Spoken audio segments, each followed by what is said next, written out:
Artıq finaldasınız. İlk olaraq oyunla bağlı təəssüratlarınızı alaq. İlk öncə futbolçularımı təbrik edirəm. Çox səbir lazım idi bu oyunda və bunu oyundan əvvəl danışmışdıq, demişdik və futbolçularda bunu gördüm. Çünki qarşımızda çox yaxşı müdafiə olunan və çox yaxşı əks hücumlara çıxan bir kollektiv var idi və ümumiyyətlə yarımfinal oyunları həmişə ümumiyyətlə kubok oyunları çempionat oyunlarından tam fərqlənir. Buna görə bu oyunda bəzi detallar vardı ki, buna biz həddindən artıq fikir verməliydik. Niyə səbirli dedim? Çünki biz 1-0 gerideydik oyun başlayanda.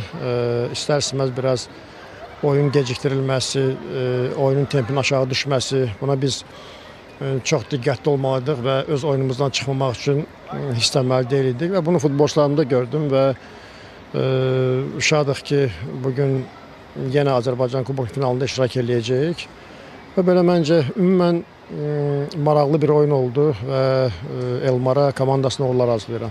Birinci oyunda məğlub olmuşdunuz, amma ikinci oyunda 3-0 hesablı qalibiyyət var. İki oyun arasındakı fərq nə idi və xüsusi bir hazırlıq var idi mi bununla bağlı? Yox, deməzdim xüsusi bir hazırlıq var idi. Hazırlıq nə idi? İlk oyunda istər-istəməz bəlkə biraz arxancılıq var idi futbolçularda.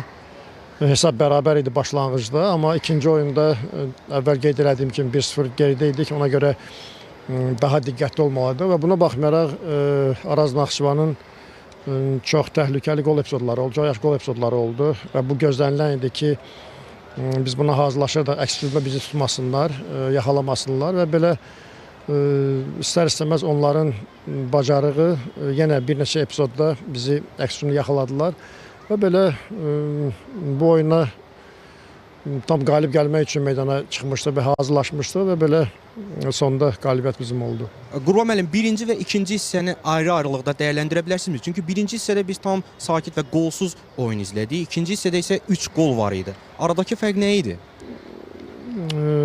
İlk hissə istər-istəməz Araz Naxçıvan dediyim kimi daha yaxşı müdafiə olunurdu və biz məcbur eləməliydik ki, onlar səhv eləsinlər. Onları biz topsuz qoyaraq yormalıydıq və amma buna baxmayaraq ilk hissədə biraz rəqib topsuz çox yaxşı təzyiq eləyirdi oyuncularımıza və xeyli sayı top itklərimiz oldu ilk hissədə. Amma ikinci hissə istər-istəməz rəqib biraz bəlkə də biraz yoruldu əlaqəsi ikinci hissənin ortalarından sonra və bizim futbolçular daha rahat topla oynamağa başladılar və belə istər-istəməz ola bilər ki, biraz fiziki cəhətdən bəlkə də rəqibi biraz üstələdik və sonda rəqibin səhvlərindən istifadə edə bildik. Bir də artıq 1 saat sonra təxminən finalın adının bəlli olması üçün oyuna start götürüləcək, yəni start veriləcək. Sabah və Neftçi üz-üzə gələcək. Təbii ki, finalın adı bəlli olacaq. Sizin üçün hansı rəqibin məqbulluğu belə deyək, öndə olacaq? Hansı rəqib siz üçün daha məqbuldur?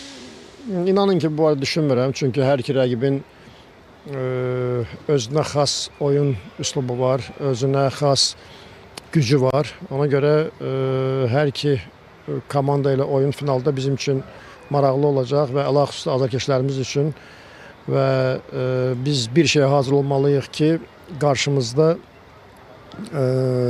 titul üçün alışıb yanan bir kollektiv olacaq. İstər Neftçi olsun, istər Sabah olsun. Çünki hər iki komandanın şansı böyük ehtimal bu oyundan asılı olacaq ki, Avrokuboklarda iştirak eləsin və buna görə məncə